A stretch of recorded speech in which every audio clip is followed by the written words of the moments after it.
မင်္ဂလာပါရှင်ဘာမှခေတ်သစ်သတင်းဌာနကနေထိတ်တန့်သတင်းများကိုတင်ဆက်ပေးပါမယ်အခုပထမဆုံးတင်ဆက်ပေးမယ့်သတင်းကတော့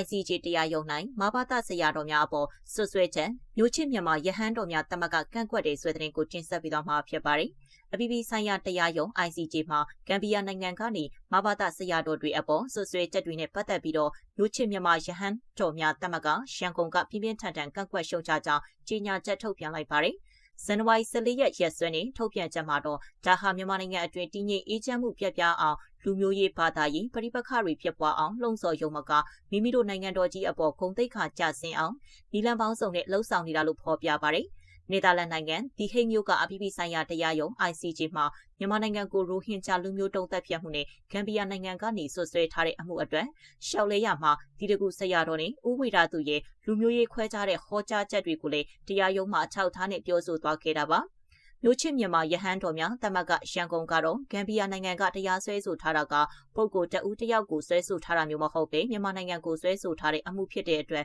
ရဟန်းရှင်လူပြည်သူအလုံးနဲ့သက်ဆိုင်တယ်လို့ဆိုပါတယ်။ဒါအပြင်အနောက်နိုင်ငံတွေနဲ့OIC အဖွဲ့ဝင်နိုင်ငံတွေဟာမြန်မာနိုင်ငံအပေါ်အလုံးစုံပြတ်သုံးရေးကိုဦးတည်ပြီးမီဒီယာတွေကိုငွေအားသုံးပြီးတော့အစဉ်အမြဲမဟုတ်မမှန်လှုပ်ကြံဇလန်းတွေဖန်တီးကမြန်မာနိုင်ငံရေးရှုပ်ထွေးအောင်သွေးထိုးမြောက်ပင့်နေတယ်လို့ဂမ်ဘီယာဘက်ကတင်သွင်းတဲ့တပ်တွေအထောက်အထားတွေမှာဒီတကူဆရာတော်နဲ့ဦးဝိရာသူတို့ကိုပါအစွန်းရောက်တစိမ့်ကပ်ပြောဆိုတာနဲ့ပတ်သက်ပြီးပြင်းထန်စွာကန့်ကွက်ရှုံချထားကြောင်းလည်းဖော်ပြထားပါတယ်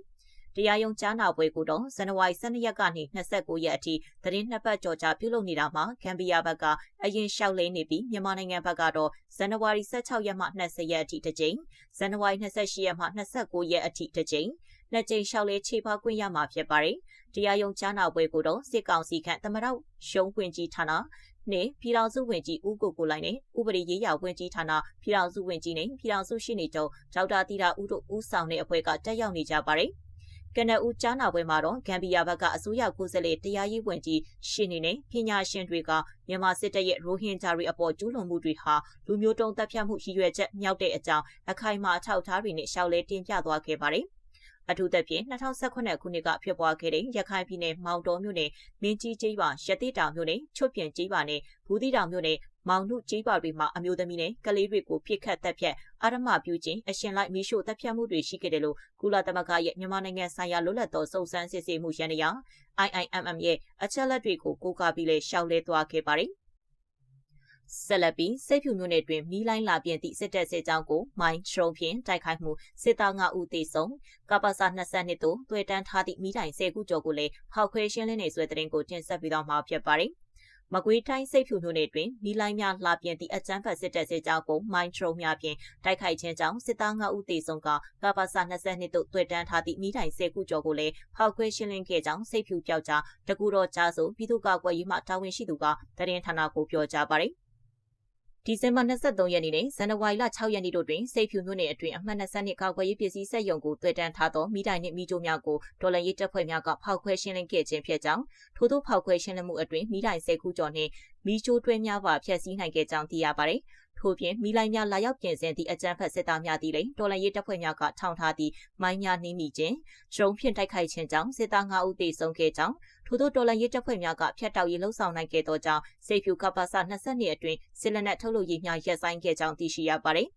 မီလိုင်းတွေလာပြင်းတဲ့စစ်ကွေးတွေကကျွန်တော်တို့ဒေါ်လာရေးတပ်ဖွဲ့တွေကထောင်ထားတဲ့မိုင်းတွေနှင်းပြီးတော့ဒရုန်းနဲ့တိုက်ခိုက်တာတွေကြောင့်စစ်ခွေး9ဦးသေဆုံးတယ်လို့သိရတယ်။နောက်ပြီးတော့ကပ္ပစာ22အတွင်းတွေ့တန်းထားတဲ့မီလိုင်းတွေမီးကြိုးတွေကိုလည်းဖျက်ဆီးနိုင်ခဲ့ပါတယ်။အခုကစိတ်ဖြူမျိုးနယ်တွေကိုလည်းစစ်ခွေးတွေကစစ်ကြောင်းထိုးနေတဲ့ဟုစိတ်ဖြူပြောက်ကြားတကူတော်ကြားဆိုပြည်သူ့ကာကွယ်ရေးမှတာဝန်ရှိသူကပြောဆိုပါတယ်။အဆိုပါတိုက်ခိုက်မှုကိုစိတ်ဖြူပြောက်ကြားတကူတော်ကြားဆိုပြည်သူ့ကာကွယ်ရေး LDF နဲ့ပခုတ်ကူခရိုင်အမှတ်တရင်လေးတက်ခွဲ3စိတ်ဖြူမြောက်ပိုင်း NSP အဖွဲ့တို့ကပူးပေါင်းလှုပ်ဆောင်ခဲ့ခြင်းဖြစ်ကြောင်းသိရပါတယ်။ဆက်လက်ပြီးအမေရိကန်တွင်အစိုးရထောက်ပံ့ကြေးယူနိုင်ခြင်းရှိသည်ဟုဆိုကမြန်မာအပါအဝင်85နိုင်ငံမှနိုင်ငံသားများအတွက်အခြေချနေထိုင်ခွင့်ဗီဇာထုတ်ပေးမှုများရပ်ဆိုင်းမြန်မာနိုင်ငံမှာအလဲအပတ်ဗီဇာအခြေချနေထိုင်ဗီဇာအပါအဝင်အမေရိကန်ဗီဇာအလုံးပိတ်ပင်ခံထားရတဲ့ဆိုတဲ့သတင်းကိုတင်ဆက်ပြီးတော့မှာဖြစ်ပါတယ်အမေရိကန်တွင်အစိုးရထောက်ပံ့ကြေးယူနိုင်ခြင်းရှိသည်ဟုဆိုကမြန်မာနိုင်ငံအပါအဝင်85နိုင်ငံမှနိုင်ငံသားများအတွက်အခြေချဗီဇာများထုတ်ပေးမှုများကိုရပ်ဆိုင်းလိုက်ကြောင်းအမေရိကန်အစိုးရသတင်းထုတ်ပြန်လိုက်ပါတယ်။အမေရိကန်နိုင်ငံမှာလာရောက်အခြေချမဲ့နိုင်ငံသားတွေဟာအမေရိကန်အစိုးရရဲ့လူမှုဖူလုံရေးနဲ့အများပြည်သူဆိုင်ရာထောက်ပံ့ကြေးတွေကိုမှီခိုပြီးနေထိုင်ကြမှာကိုစိုးရိမ်တဲ့အတွက်မြန်မာရုရှားအာဖဂန်နစ္စတန် အီရန်နဲ့ဆိုမာလီယာအပါအဝင်နိုင်ငံပေါင်း85နိုင်ငံကနိုင်ငံသားတွေကိုအခြေချဗီဇာ immigrant visa ထုတ်ပေးတာကိုယာယီရပ်ဆိုင်းထားမယ်လို့အမေရိကန်နိုင်ငံသားရေးဝန်ကြီးကဗုဒ္ဓဘူးနေ့မှာကြေညာလိုက်ပါတယ်။အမေရိကန်နိုင်ငံသားရေးဝန်ကြီးမာကိုရူဘီရိုဦးဆောင်တဲ့နိုင်ငံသားရေးဝန်ကြီးဌာနကပြောတာကတော့အမေရိကန်ပြည်သူတွေရဲ့ဒဏ္ဍဥစ္စာတွေကိုအလွဲသုံးစားလုပ်ပြီးအစိုးရစီကနေအလကားယူနေထိုင်မဲ့သူတွေ public charge ကိုတားဆီးဖို့ဖြစ်တယ်လို့ဆိုပါတယ်။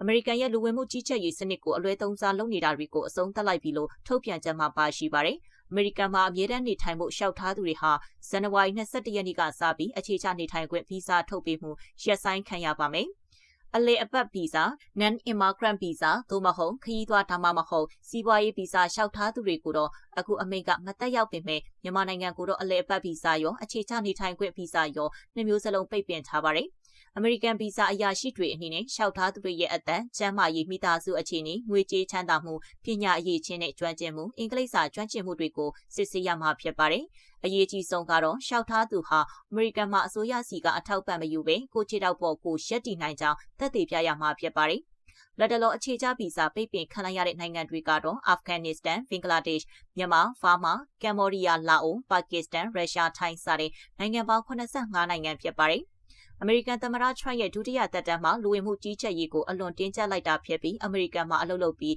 ကိုဘာသာကိုရက်တည်နိုင်မဲ့သူတွေကိုပဲဗီဇာပေးဖို့ဦးတည်နေတာဖြစ်ပါတယ်။ဒီဗီဇာရပ်ဆိုင်းမှုဟာမြန်မာနိုင်ငံကနေအမေရိကန်ကိုအမြဲတမ်းသွားနေထိုင်ဖို့ပြင်ဆင်နေသူတွေ